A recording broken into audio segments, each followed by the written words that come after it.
So today's key behavior is about playful curiosity about others. So this is about when starting to work with someone outside your team, start with playful curiosity of how it feels to be in their job. So this is about what I think we were talking about, like how do we kind of increase the odds of connection? And one of those ways is to start with just a very human behavior, curiosity. And we put playful on top of that. So we're going to do a pair exercise. That means you're going to go into breakout rooms of groups of 2 or 3. And once you get there, once you get sent to your breakout room, you're going to introduce yourselves and then ask each other 2 curious questions.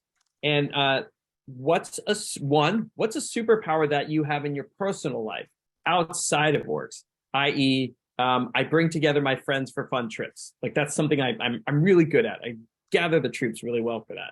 2, if you had a magic wand, what would you change about your role at work? For example, I wish that I knew people outside of my direct team better. If I wave my wand, that's what I would know. So the idea is to really listen. You'll need to know what your partner's answers are for what comes next. Well, thank you, everyone. Thanks for pairing up or going into a trio. We're going to try something with our shares. We want to actually know what you've heard from your partners. So did you hear any superpowers or magic wand wishes from your partner that you liked, that you thought were interesting? So you can either click you raise your hand, or you can just put in the chat what you learned about your partner. This is just an opportunity to like share something about the person you were with instead of only about yourself. So Kathy is a connector. Nice. Well, I think Kathy's partner is a connector. Oh, Kathy's partner is a connector. That's what I'm saying. No. AC wrote Kathy is a connector. Oh, nice. Superpower, instigating. Superpower, the ability to pull interesting stories from anyone. Superpower, active listening without trying to problem solve. Oh, this is great. My partner's superpower. Sneaking veggies into toddlers' food. I need that superpower. Eliminate faxes. That's the magic wand. Monica's also a connector and is good at making things happen. Amina's very thoughtful gift giver with no return on investment expectations. Magic wand, make more time for playful fun for high schoolers. Oh, wow, this is great. To see things as they are. Empathy. Julie's an empath. Okay, this is great. We can read people well. Planning, organizing, everyday. Her superpowers are creativity. Magic wand would be able to connect at work with clients on the phone.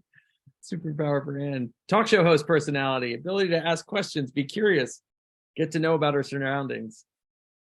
Anna learned about Jeffrey that if he had a magic wand, he would make bigger impact and hush his inner critic. Oh, that's great. Amanda's an empathetic friend. Work she wants in apartments. Katya's good with analogies. That's a good superpower. I like that one. I have a friend who actually, her superpower was analogies. She had the best analogies. That's funny that there's someone else out there. It was like she always had the perfect analogy. Megan's great at cooking, and Natasha can make people laugh. Magic wand, more fun into work. Thank you. That's a great magic wand. Magic wand, having a job that leaves life more balanced that she enjoys. Katya is good with analogies. Yep, this is all fantastic. Magic wand would be not sweat the small stuff and not be so hard on herself.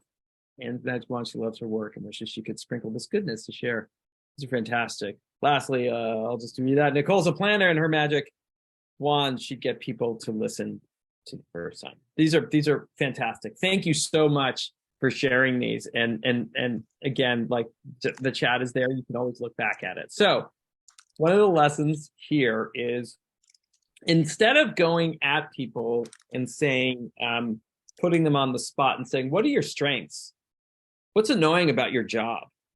Instead of trying to kind of go with that type of curiosity and putting people on the spot, it's sometimes these are difficult to answer, whether it's sort of feeling put on the spot, whether it's not wanting to look boastful, whether it's not wanting to look like I'm complaining. Instead of doing that, we just simply changed it, the question to be a little more playful. What's your superpower? And if you had a magic wand, what would you change? And that way you're getting insights into these people in a kind of more playful, creative way. But that playfulness actually disarms them. It actually allows them to participate a little bit more than it, again, going like, what are your strengths? Like, what are you awesome at? It's kind of, it's a little more, it can be put people a little bit more on the spot and then thus maybe get in the way of a genuine connection. So, cloning yourself to, oh God, they keep coming. This is great. So the importance of connection, just wanted to sort of quote, there was a University of Virginia researchers who said the brain perceives a hill as 20% steeper when by yourself compared to standing next to it with a friend. Literally, if you're by yourself, the hill looks steep, and if a friend is right next to you, you don't even have to be targeting them. Doesn't even have to, the friend doesn't even have to be looking in the direction of the hill. Our very perception of reality is transformed by the presence of others. And playful curiosity helps us tackle work obstacles together. It allows us to connect. It's a great tool to help us connect more. So that is a story from this great book written by Sean Aker called The Happiness Advantage, about how positivity fuels success in work and life. Highly, highly recommend it. He's great. So let's move on to sort of why real connection is happening. So last week we talked a lot about how playfulness can help release and ignite dopamine. This time, real connection, what this is about is the hormone oxytocin. It's a social hormone. And it's the only one where we need another person to release it. Like the pharmaceutical industry has not figured out how to give us a pill and have it be released. It actually only can be released with some connection with someone else. And it's also the trust neurotransmitter, nourishes honesty, vulnerability, collaboration. And it's released through shared laughter, storytelling, playful questions. So one of the big questions about oxytocin, can it be released virtually? Yes, absolutely. It absolutely can. We can find that connection, again, through laughter, storytelling, listening, asking questions. And it doesn't have to be a fully planned out game. So absolutely. So we love oxytocin. So now we're going to do another exercise with our partners.